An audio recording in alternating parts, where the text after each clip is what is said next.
Tam Talks explores life, spirituality, and general weirdness through quirky storytelling and laughter, lighting you up in your life journey. Let's go! Welcome to another episode. Today I want to talk about social media. I have a love-hate relationship with social media. So I find that we need social media on a business level, begrudgingly. And I think there are good things and bad things. I do believe that, back in the day before we had social media, perhaps marketing was a lot more expensive and it wasn't as earth friendly because we would, there would be like printing flyers and door delivery and newspaper ads. And I mean, there's still those options, but I find that a lot of solopreneurs, entrepreneurs, even all brands use social media. It's kind of the norm now. And I mean, you could argue that the environmental effects would probably still be horrific since everybody and their brother has a cell phone now. However, I don't love, I'm on Instagram. I have a YouTube channel and that's it. I had Facebook from, I think it was when I had my first son. So that was 2007. I would have been pretty, I don't know, when it kind of got popular is when I hopped on. And then I deleted my account and everything. I think it's got to be almost 2 years ago now. I hit a point where I thought, this is annoying because between Instagram, Facebook, LinkedIn, I wasn't on Twitter. I think maybe I was for a very brief period of time. By the time you look at all of these different platforms, it's ridiculous. It is, and if you have a website for your business, you've got to keep that updated. Plus, if you're writing a newsletter, I don't know. I just thought there is too much time spent on notifications because also I remember, however many years ago when you do all these trainings and it's okay, every time you get a notification, if a customer or a person comments on your post, you've got to respond. It's how quickly you respond is key because that engages them. And there's all these rules, which I understand, but it was too much. It was too much. And then on top of that, you have just your normal social part of it. So, if you're posting stuff for your friends and family, like kids stuff, family stuff, well, then you're managing that. And I just think there's so much time spent staring at these stupid platforms. So yes, I know it's part of our culture, part of our society, but I like to be present. So if we are, hanging out if I'm with a friend who, doesn't matter how long it's been, if I'm hanging out with someone, if we're going and meeting at a cafe or something, then yes, we'll glance at our phones quickly to make sure there's nothing going on. But ultimately, if you're out and about, do you take that conscious time to put the phone away? I remember when the boys were younger and we would go to, there's Canada's Wonderland close by. And I remember going and just leaving my phone in the car. And I'm I don't want it. And I think we justify having our phones because we take photos. And that's another beef. I'm sorry, but I actually miss the days when you would have to take photos and print out the photos and put them in an album that you would then go through with family and friends and be like, oh yeah, look at these pictures. Because now we have thousands upon thousands of photos stored online on hard drives, whatever you do, that maybe we don't even look at. This society is so ass backwards. I miss the good old days. And yeah, so I feel each of us, it's an individual journey. We have to pick and choose. But I do feel like for the youth, so there's this really cool leader in studies about, I think his book's called The Anxious Generation, Jonathan Haidt, I don't know how you pronounce it. I think it's Haidt. If you look him up, and he's American, and he's trying to implement some age restrictions on phones and social media. And I tell you, I am so on board. I held off giving my boys phones. So when they were really young, when I first separated from their dad, when they were going to see him, so they were like 5 and 7 when we separated. So when they started going, they did overnights briefly for a few months. And so I gave them one of my old phones to use. Well, they dropped it in a pond and it was dead. So I didn't replace it. I was like, well, I'm not. And they just would have had, anyways, they only used it, I think, for 2 weeks and then it was dead. So, but after that, I didn't, because my rule was, you know what, when you're old enough to get a job and buy your own phone, then you can do that.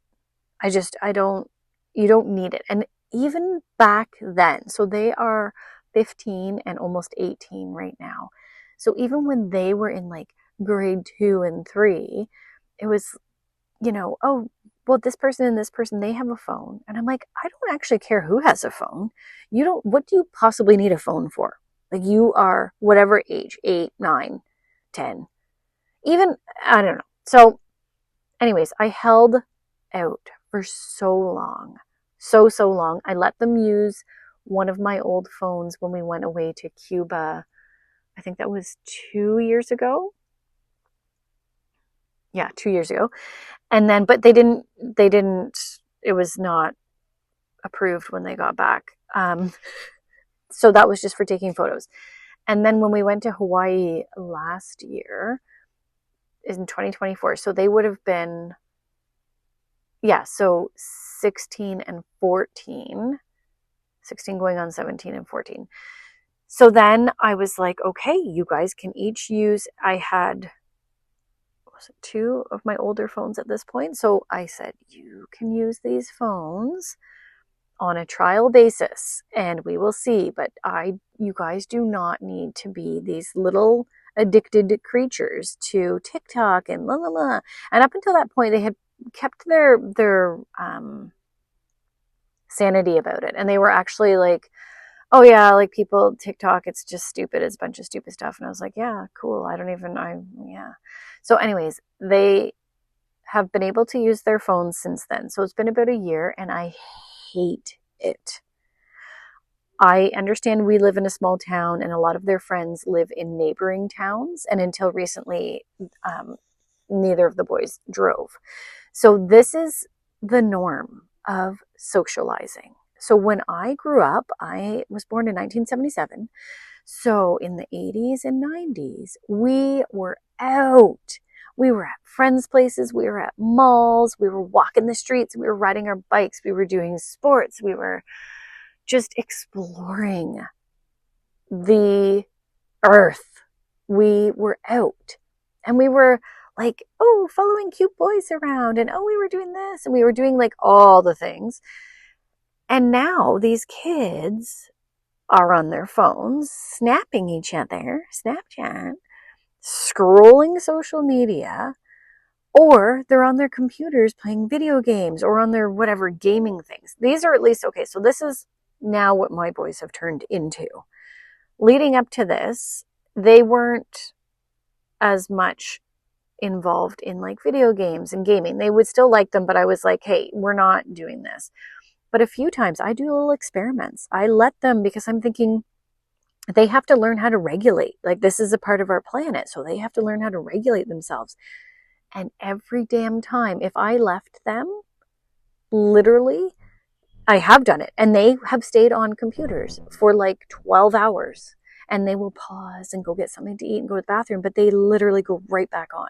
And they're chit-chatting with friends. And I mean, they're good kids. But I friggin' hate that this is our society.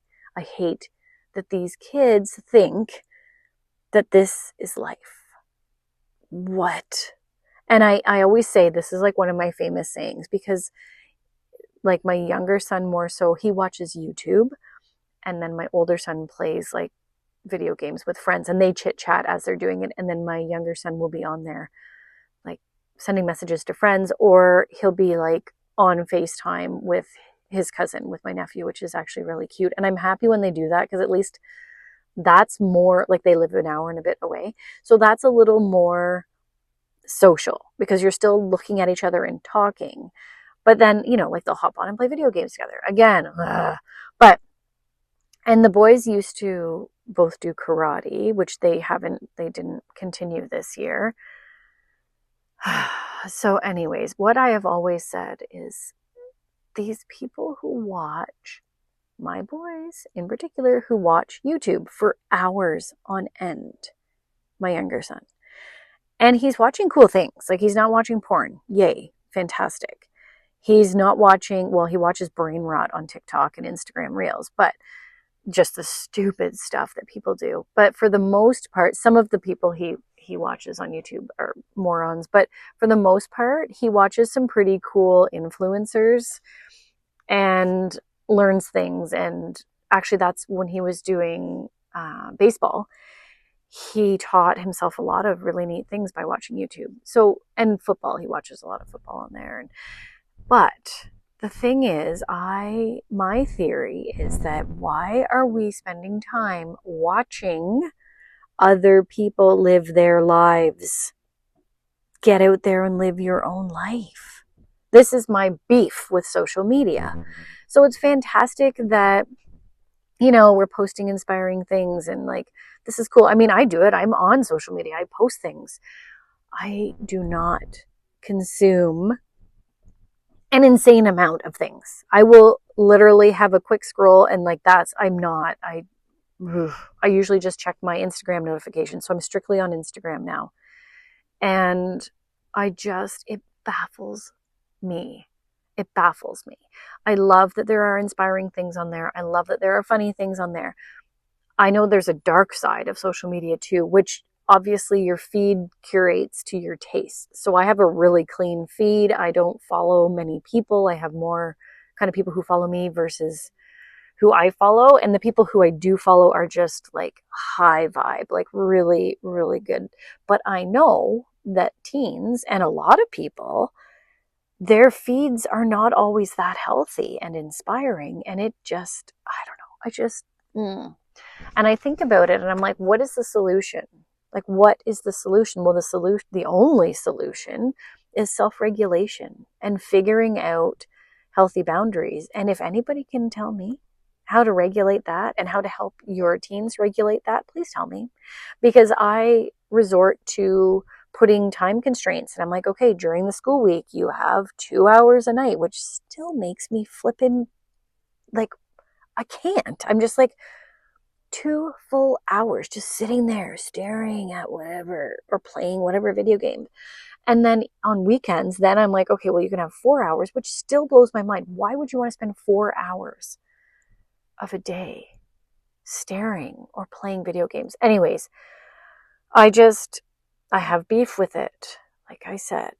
But tell me your thoughts. What do you think? What are the good sides of social media? What are the dark sides for you? And what do you think? What's our solution? How do we teach our teens, who will then carry forward into their adult lives, these habits of regulation? How? Everything in moderation, I know. And the other thing, okay, I'm wrapping this up, but the other thing that pops into my head too is, I do feel very grateful and very thankful that my boys aren't out of the house vaping and getting high and getting drunk and screwing girls, and we're not in that realm, and I'm grateful, very grateful for that.